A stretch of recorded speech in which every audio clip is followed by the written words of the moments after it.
Keto flu versus steroid flu. Which is worse?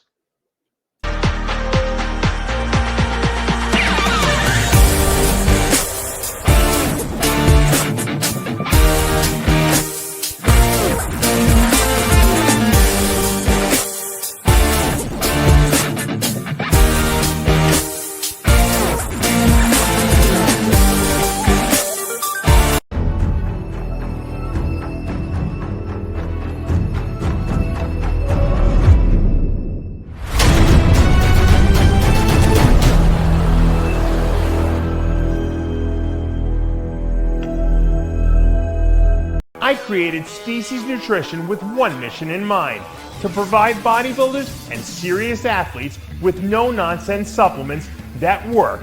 I put my name and reputation on every bottle of Species Nutrition products. If you want to be your absolute best, join the evolution.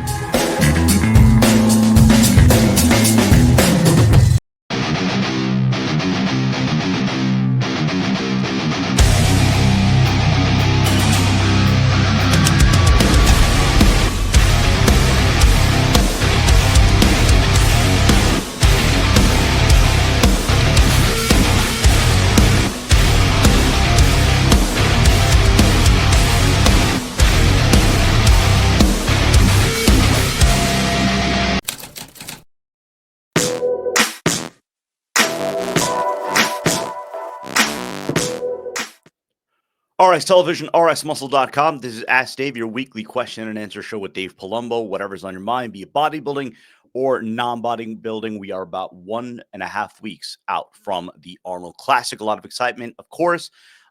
This upcoming week, we promise we will film our Arnold Classic preview segments. And then, of course, Dave and Chris Aceto are going to have their Arnold preview this upcoming Sunday night on Heavy Muscle Radios. And then, of course, in a week and a half, Dave, myself, Chris Aceto will be there on site to provide you with wall-to-wall coverage of the 2025 Arnold Classic. We're going to go right into the questions.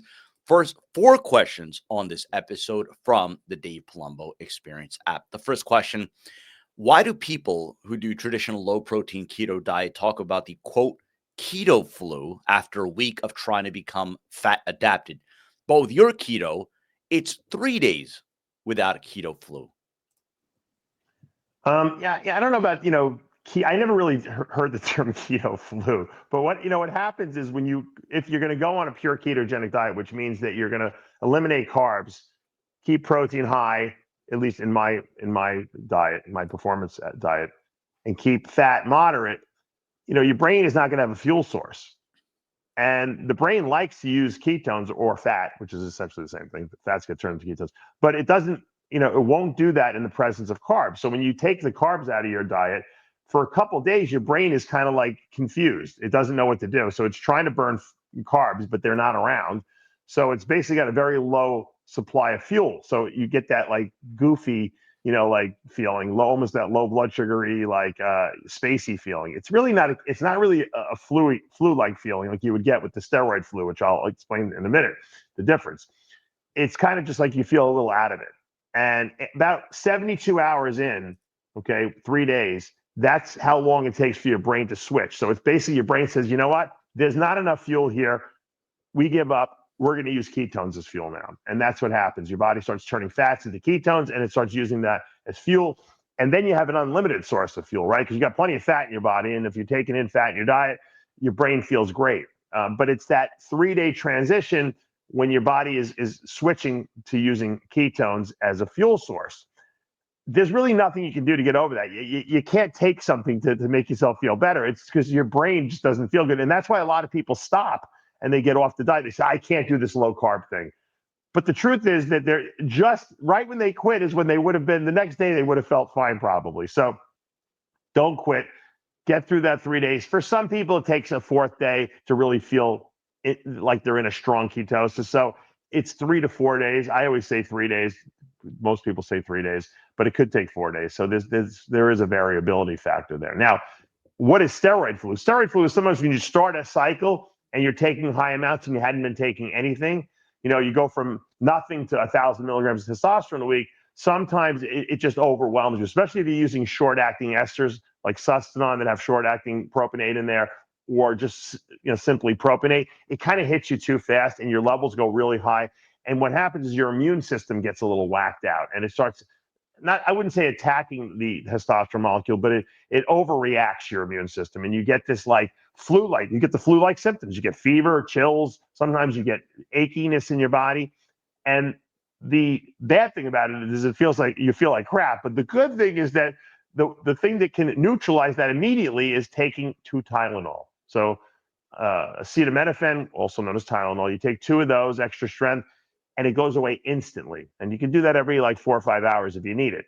The reason that it takes it away is because the immune system is overreacting by producing too many prostaglandins. And when Tylenol basically inhibits the production of these prostaglandins, so when you take it, it instantly, so all the feverish, achy feelings you would get just disappear. And so I tell this, a lot of guys sometimes when they inject their arms, like they'll put a lot of cc's into their arms, even if it's just a no drug synthol, sometimes can get that immune reaction too. And like I said, 2 Tylenol will completely take it away. So there's no reason to suffer with steroid flu versus the ketogenic flu. I wouldn't call it keto flu. It's just a little spacey feeling that you got to kind of endure for 3 days. It's really not that bad. You're not going to get a fever. You're just going to feel goofy. So not too bad. Second question, again, these questions from the Dave Palumbo Experience app. This question is very in line with a lot of the discussions within bodybuilding, nutrition circles, and then really when you talk more mainstream discussions, we talk about the food supply, what's in our food supply, and obviously RFK and some of the promises he's made about what to get out of the food supply. One of the biggest concerns are microplastics, and this growing conversation amongst anybody that's conscious about what they're eating, how to avoid microplastics. I toil with this question all the time. I'll tell you why, because I like to think that I do everything to the best of my ability to be healthy as possible, but everything comes in plastic. And if I start getting nuts about the plastics, I'm gonna become too OCD and I'm gonna be non-functional. So same thing with fish. I love eating fish. I like eating sushi. If you start getting crazy with the heavy metals, you'll go out of your mind, right? Because then there's nothing to eat anymore. You can't eat, fish because it's got heavy metals. You can't eat this because this is no good. You can't eat that because there's got to be a place you draw the line. I don't believe personally, after reading and doing some research, that the plastic stuff is quite that bad. Are there plastics in the water supply or little, the pieces? Yeah, possibly. There's no way to avoid it, okay, at this point. Do I think consuming a threshold amount of these microplastics is going to do anything to probably an adult like myself or you guys out there? Is it going to stop your bodybuilding progress? Is it going to make you die prematurely? I don't think so. I think that it's probably not great for our bodies. We probably should never have invented plastics, but they're here to stay. And I think what's going to happen is we're going to adapt to these things, and eventually our bodies will just accept them as being something that's an innocuous substance. Now, obviously, if you overdo these things, and I don't know how you would go about doing that. I really don't know which plastics are the worst, but from what I understand, when you heat these things up, that's where the problem is. So if you're going to microwave things, I guess Evan Centopani got it right. Use glass. I usually use ceramic. I'll put a ceramic bowl in the microwave and I'll make, my grits or something like that, or my rice. I try not to use plastic. Whereas in the past, I used to always use plastic because that's what they told you to put in there, right? You put plastic and you make your stuff in plastic. Microwavable. That's what they call it. That's where these plastic things came from. They were microwavable bowls that were plastic. I wouldn't put my plastic in the microwave, but I don't think like drinking water out of a plastic bottle is going to be a big deal. And I don't think you have to get too overly concerned with it. If you do, like I said, there'll be nothing that you will consume anymore. You might as well just stop eating and drinking because everything contains plastic. But like I said, I don't believe when you mix water with plastic, it's going to leach it that much. It's the oil in plastic. That's why when I made macadamia nut oil, there was a company that was making macadamia nut oil in a plastic bottle, and that's a no-no because oil leaches plastic way, way more than the other way around. You don't really leach much plastic when you have a water-soluble, compound in a plastic bottle. That's why the water bottles are really not that dangerous. Obviously, if you left them in the Vegas sun until they heated up to 120 degrees, that might be a problem. But for most people, that's not going to be a big issue. And Well, see, these that's two, I was actually going to ask you about that, Dave, because yeah, that is one of the concerns a lot of people. As soon as the weather starts to get a little warm, yeah. to not leave your bottle of water, especially if it's a plastic bottle of water, in the car, knowing that it's going to heat up. And to what point is it actually dangerous for you to consume? I have bottles of water in the car, and I'm always drinking them. And it's so hot here in Florida. I'm like, I'm poisoning myself as I'm drinking the thing. I'm like, you can't get so neurotic about it. Like I said, don't put microwave is a lot different. It heats it up way, way more than the car would.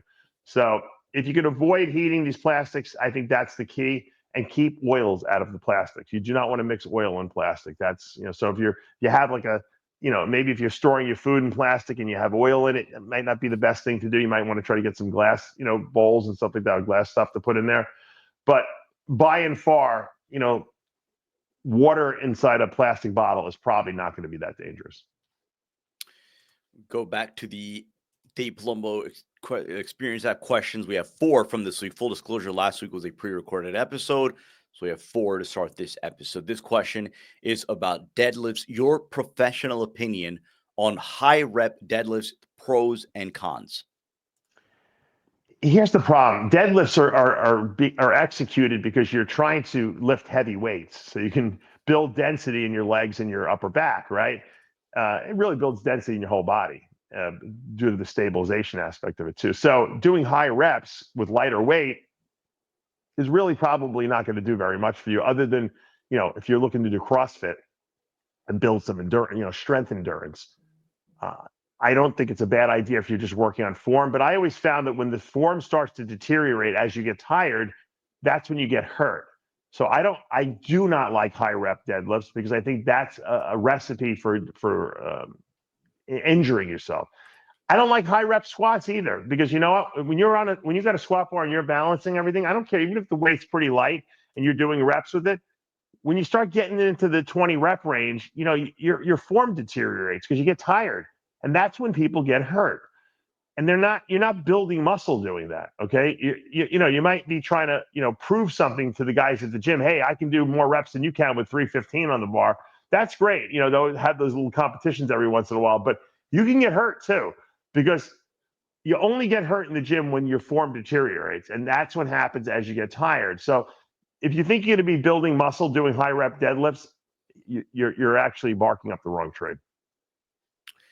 Last question from the Dave Palumbo Experience App questions. You recommend training 5 days on and 2 days off, but isn't it better to take a break after 2 days of training so that the nervous system can reset or can rest? I guess if you want to elaborate a little bit more in terms of what you kind of just said in the previous answer about going heavy, going for reps. Yeah, I do. Yeah, I believe in training 5 days a week. I didn't say to do all 5 days in a row. Now, some people have a schedule where they like to take the weekends off, and that's fine. I always did 2 or 3 days in a row with a day off, and then 2 or 3 days in a row with a day off. So in the course of 7 days, I train 5 days with weights, and 2 days I don't train at all.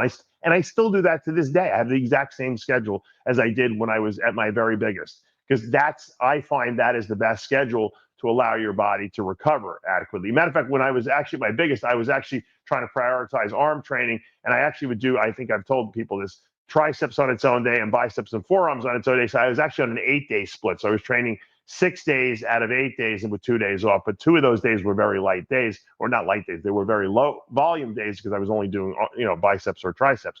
And it works really well, so you don't need to do I wouldn't do 5 days in a row, unless your schedule demanded it.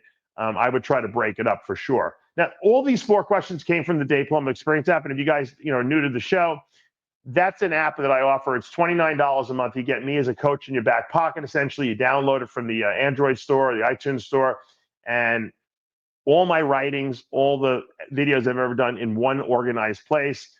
All my protocols are up there, cycles, women, men, off-season, pre-contest, my ketogenic diet's there, my rotational diet is there. It's a great resource. Plus, I answer everyone's questions in an open forum, so everyone sees everyone's questions and answers. Plus, I do an extra Ask Dave just for the app members every single week. So I do a Q&A video just for those members. It's a great resource. People love the app. The membership has grown over the years every single month, and that's why I thank you guys for the support.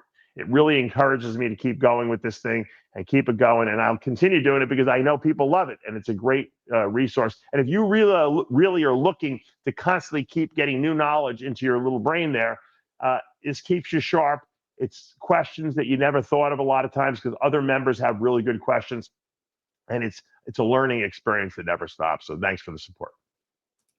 Before we go to the rest of our questions, our good friends at Titan Medical Center, Dave, have a sale, $25 off. I'll list them out. These immune boosting therapies: NAD, lysine, glutathione, thymosin alpha 1, TA1, recovery capsules, glutathione, vitamin C and B12, Myers cocktail, B vitamins, vitamin C, calcium, magnesium, tri-immunity therapy, glutathione, GSH, vitamin C, and zinc. Again, this at Titan Medical Center. If you haven't already visited the website, titanmedicalcenter.com, and if you mention Dave Palumbo, RxMuscle, you will take advantage of this and their other therapies as well. Dave, if you want to elaborate a little bit more on their therapies. Yeah, I use quite a few of those therapies. I'll tell you what I use. I use glutathione every day, 200 milligrams, 1 ml. Some people take it a couple times a week. I take it every day. I feel great on it. It's great for your liver. It's a great detoxifier. It's good for pretty much everything in the body, immune system. When I get sick, or if I feel like I'm getting sick, because I don't usually get sick. I get sick, it's like a half a day because I take all these great modalities and all these medications and vitamins. If I feel like I'm getting sick, I start their Tri-Immune. The Tri-Immune is zinc, vitamin C, and glutathione injection. I only use that when I'm either sick or getting sick. And that helps snub it right in the beginning. I don't use it all the time. On a regular basis, I just use the glutathione. Those two I find are the best. I also take the NAD plus because we know that enhances mitochondrial function, cognitive function. It improves. As we get older, our NAD plus levels decrease. Yes, you can take an oral precursor to that, but there's nothing better than taking the direct drug because you can't absorb NAD plus orally, just like you can't absorb glutathione orally. When you inject it, it goes right into the bloodstream and you get the benefits of that. Once again, if you don't have expendable income, don't bankrupt yourself doing this. But if you have expendable income and you really care about your health and well-being, these therapies and these vitamin injections that were never available 10, 15 years ago are available for you guys. Contact titanmedicalcenter.com. Tell them I sent you. They'll give you a nice discount. The people there are very knowledgeable. They'll be able to help you, pick which modality is best for you. These ones I just mentioned are on sale now. So you want to go over there. They're at $25 off.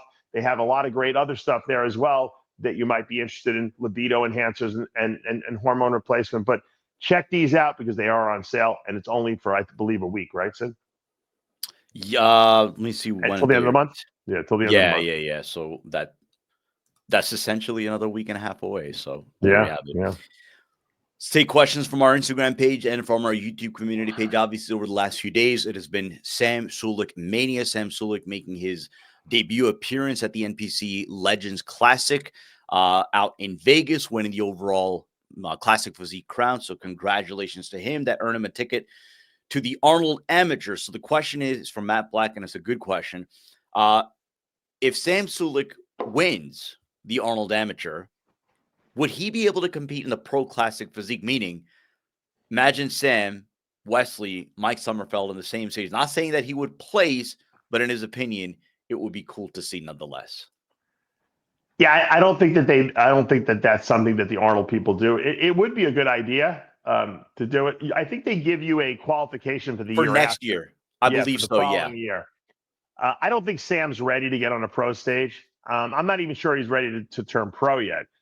I think that people are jumping the gun because of his celebrity nature.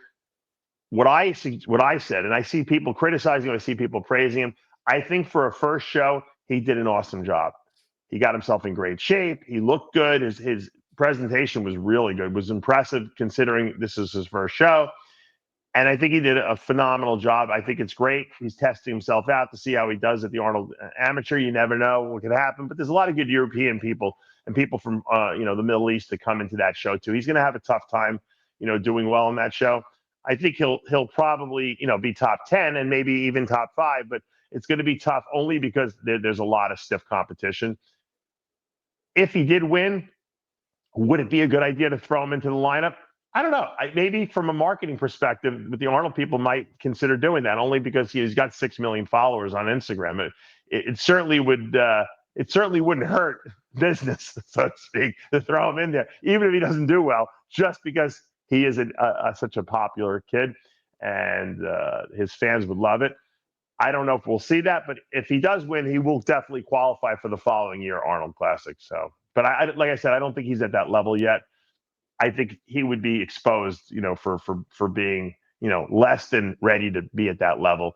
And there's nothing wrong. That doesn't mean that he can't get to that level at some point. It just means that he's not there yet. He's a work in progress. So, congratulations, like I said, to him for winning that show, and good luck in the Arnold. We'll see him there. Yeah, no, and again, we're going to be there next week, so we're hoping to actually see him on stage. I believe the Arnold Amateur Finals are Thursday afternoon/evening, so hopefully everything lets out before the Meet the Athlete. So we should be there in time, and hopefully we'll catch him on stage. Andrea Nastoyanovsky, I'm so sorry if I mispronounced the name. That's a tough one. If someone's lifestyle is quote unquote healthy, never drinks, smoked, or did any kind of drugs, eats good, trains hard, cholesterol, blood sugar, and BP all in normal range, how come I have only 260 to 300 NGDL of test? Could it be genetics at this point? What would you advise for the next steps? I'm a 21-year-old natty. Yeah, testosterone is so genetically variable.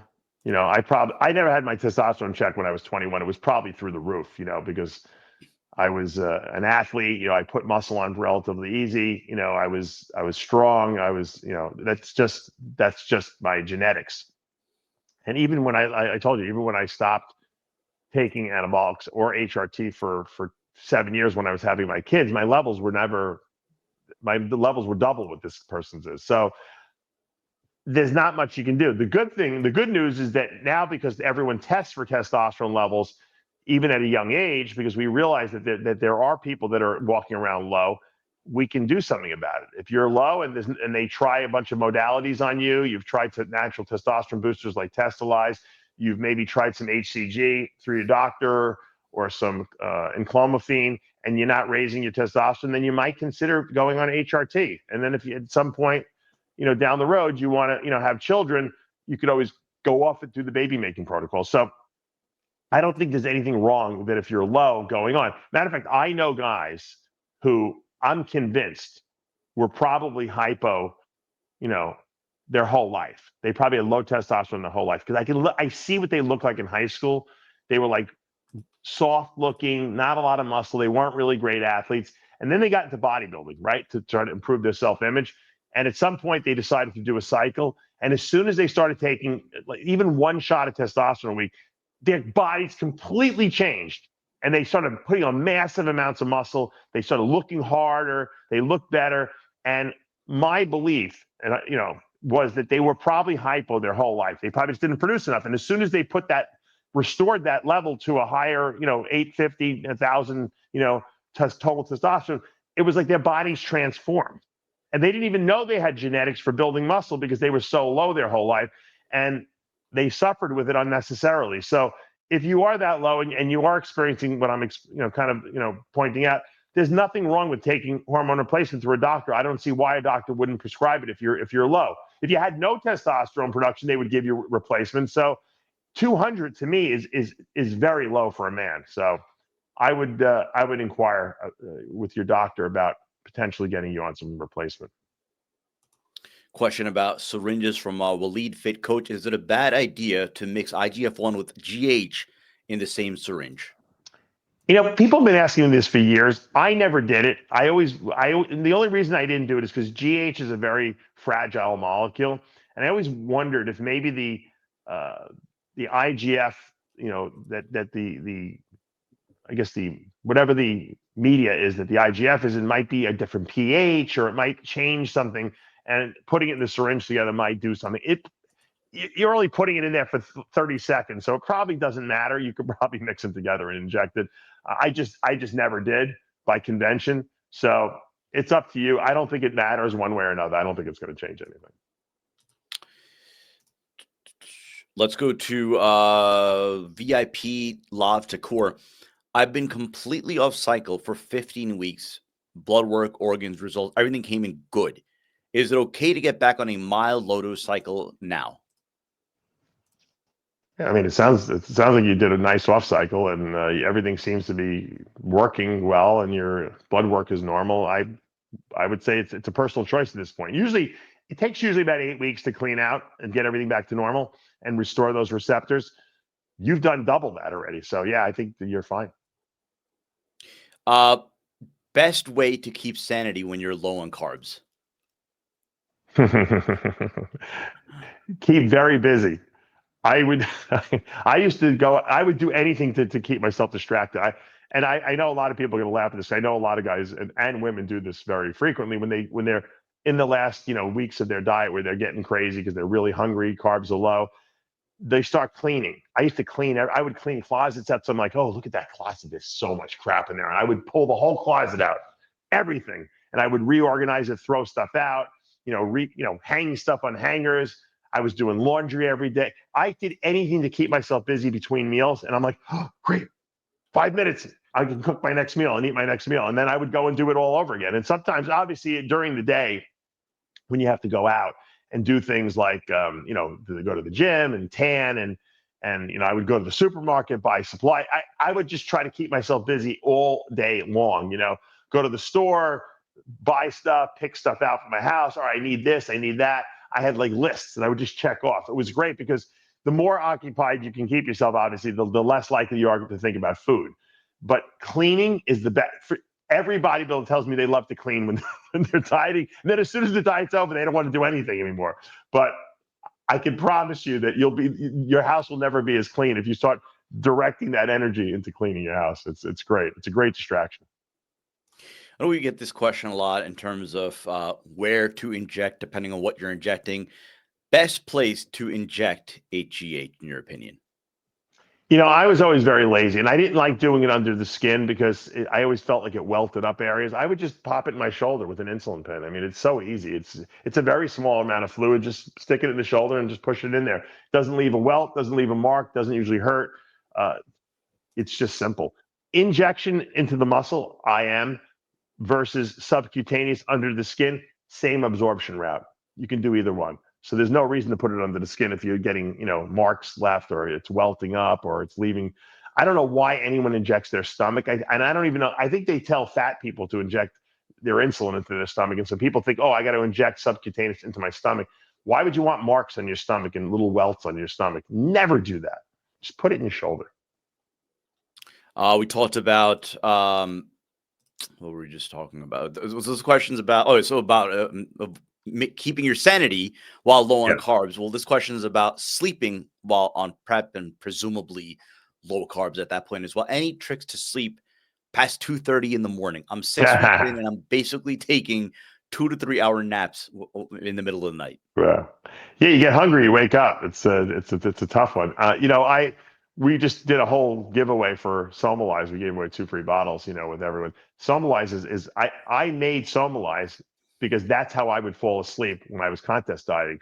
2 grams of GABA and 3 milligrams of melatonin before bed, and that was my secret potion, and it worked. But you're right. Sometimes when you're really hungry, what I would try to do is time my last meal right before bed, and then take that combination, go to sleep, and I would hopefully get like 6 hours before I woke up starving again. Now, when I had such a crazy metabolism, I sometimes would wake up in the middle of the night and I would just have a shake and go back to sleep because I was able to do that because I had such a crazy metabolism. And then I got a couple more hours because usually you wake up because you're hungry. That's why you're waking up.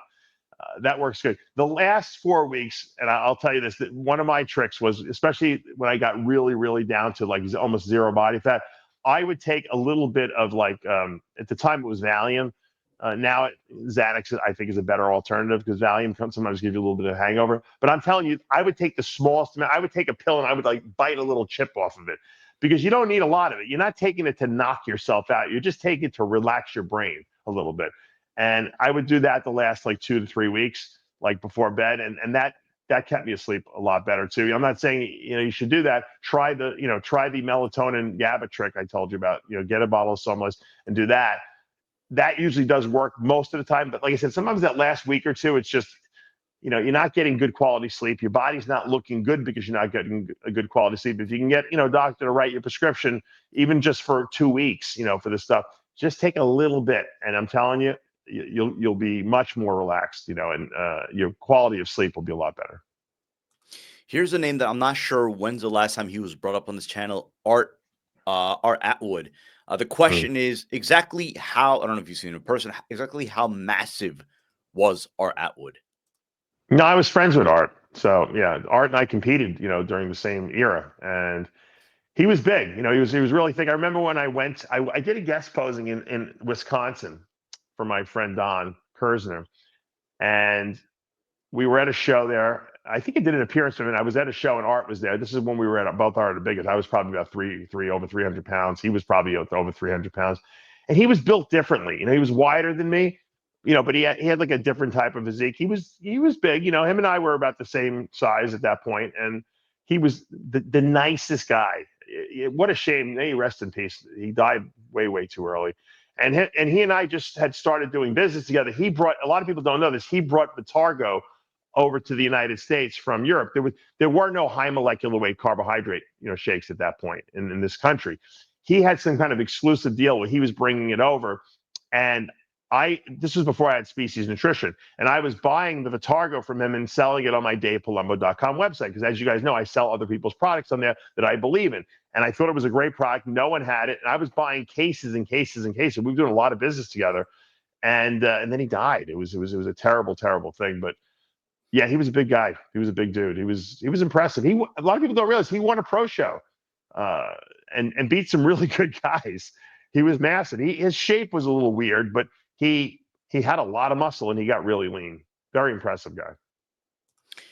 This question might reveal my naivety or whatever my being naive when it comes to rice cookers in general.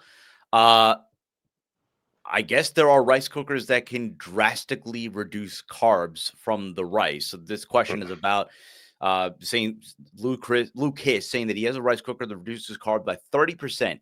And then I guess it's fairly straightforward question. Is it worthwhile to include in my diet since I have type 2 diabetes due to genetics and not obesity? Is this a well-known thing that you have these rice cookers that will drastically reduce, or is this something in the art of cooking the rice that reduces carbs to the point where, I mean, here I am thinking to myself, if a bodybuilder is watching this, obviously they're thinking to themselves, all right, last 2 weeks, you're trying to stay low carbs, whatever. Obviously this could be, I guess, a hack in the grand scheme. I don't, if you can get rid of some of the starches in the rice, by pulling it off, you can theoretically reduce some of the carbs. But, if you're going low carbs, there's something called shirataki noodles. They look like spaghetti, okay? And they're completely 100% fiber. They're non-absorbable. You can make them like spaghetti. You can make them like lo mein noodles. You can eat these things from today till tomorrow, and you're not going to absorb a single gram of carbs from them. I mean, they're pretty well hidden secret. A lot of people don't talk about them. Some people don't like them. I thought they were delicious. I couldn't even tell the difference. The problem is I lose too much weight when I take them because I need some carbs, in my diet. But I would rather do that, like a high fiber, noodle, than try to shave off some carbs from rice. I mean, because what's the purpose at that point? You might as well just eat, either eat the rice, just eat less rice. You're not going to be more satiated by once they take the carbs off of there, you're going to have to eat more to be filled anyway. So I'd rather you eat something with fiber in it, because the fiber at least will fill you up and you're not going to absorb it. Right. So I'm not these little biohacks, as they're called, I'm not such a big fan of them. Take one, maybe two more questions, depending on how much time you have. This one is about ubiquinol CQ10 or CoQ10 for heart health. Yeah, CoQ10, right, while running gear specifically. Yeah, CoQ10 is great for us older guys, because as we get older, your body produces less CoQ10, and CoQ10 is important for good cardiac function. So as I've gotten older, I've taken more and more of it. I usually take 200 milligrams of the ubiquinol. Ubiquinol is the most absorbable form of the CoQ10. I get it from Life Extension. They make a really good brand of it. And I take about 200 milligrams a day. it's good for heart function is what it's good for. And like I said, if you're 25 years old, 30 years old, taking CoQ10 is probably not going to do that much for you because you probably have enough of it already. But as you get a little older, over 35, it's a good supplement to definitely add into your regimen if you have a little extra, money laying around. Take one more, and this is a Arnold Classic related question. It's about two gentlemen that have won the title 4 out of the last 10 years, and that's Brandon Curry and William Bonac. 2019 was the year that Curry won the really tightly contested contest with Bonac and would later go on to win the Olympia. Realistically, in your opinion, where can they realistically place next week at the Arnold Classic? They can be as low as out of the top 5. They can be as high as number 1 and 2, because bodybuilding is a sport where you never know who's going to show up in shape. I think Brandon and William still have world-class physiques. They're still up there. Yes, they are at the end of their careers rather than the middle or the beginning of their careers. But William looked great, I thought, the last time we saw him, and so did Brandon. Brandon's conditioning was a little off. Brandon's one of these dangerous guys because, if people are off on stage, he all of a sudden becomes a very appealing choice to put him into the first place position. So I don't see, it seems very unlikely that Derek and, Samson and Andrew will all be out of shape, but it's a possibility. And if it is, you can see a guy like, a Carlos Thomas or a guy like a Brandon Curry, or William Bonac slipping in there and placing top 3 or possibly winning. So these guys still are very dangerous. You do not want to underestimate these guys, and you certainly don't want to come in a little off because these guys will beat you. That's how good they are. I just don't think that they're the favorites. So someone's going to have to be off their game for these guys to win, but they're right there. So if someone is off, or if there are a bunch of people off for whatever reason, maybe everyone gets sick. Maybe there's a flu going around. You never know what's going to happen, right? These guys are very dangerously in the wings right there, waiting to snap up the table scraps, so to speak, that are left behind. So I would not bet against Brandon or William in a million years. That's how good they are. I'm just looking up the 2024. Where did Bonac place, if I'm not mistaken? He placed 7th or 8th, if I'm not mistaken. He looked good. I thought he looked really good. I thought he could have been higher at the Olympia. He looked great. I was a big fan of his at the Olympia. Bonac was 7th and Curry was 9th. And in your opinion, and I think a lot of opinions, that was not the best Brandon Curry that we've seen. He was a little off. And I mean, look, we've seen recent updates from him about a month ago. Looks good. His legs are up. That's always sort of been the knock on him. But look, these are two of the veterans of bodybuilding, and I think anyone underestimates them is going to have something coming. But that's what we talk about, the depth of the show, right? And not to go too deep into an analysis, but I mean, you're talking about obviously your prohibitive favorite, Samson, your, I guess, second prohibitive favorite if you're talking about a year removed, Derek, Andrew Jack, who, by the way, no one's seen anything out of, so you never know what he's going to bring. And if he brings what he brought at the Texas Pro last year, who knows? But then you have someone like a Carlos Thomas. And then, yes, you have 2 wily veterans, a former Mr. Olympia. You have 3 Mr. Olympias on this stage. So all the reasons for excitement and all the reasons to keep it locked over the course of the next week and a half. Arnold Classic preview segments. And then, of course, Dave, myself, and Chris Aceto will be live in Columbus, Ohio next week for the 2025 Arnold Classic. I never know what's going to happen, right? Obviously, we're talking about the on-stage aspect. Who's going to come out on top? What will Sam Sulek do in the Arnold Amateur? But then, look, last year, it was right at the height of the excitement, confetti falling from the sky, and that's when Arnold made his grand announcement that this upcoming year, so this show, the top prize is going to be $500,000. Who knows what he may or may not announce this time around when the confetti is falling from the sky. So it's going to be exciting. And again, if you haven't already done so, subscribe below, hit the notification bell so you don't miss anything that we have over the course of the next week and a half. And you never know who we're going to run into at the expo either. So we're going to be going around the expo, interviewing some of the notable personalities, some of the wackier personalities. We're going to have a lot of fun, and we're going to bring it to you on the RxMuscle YouTube channel. So subscribe below.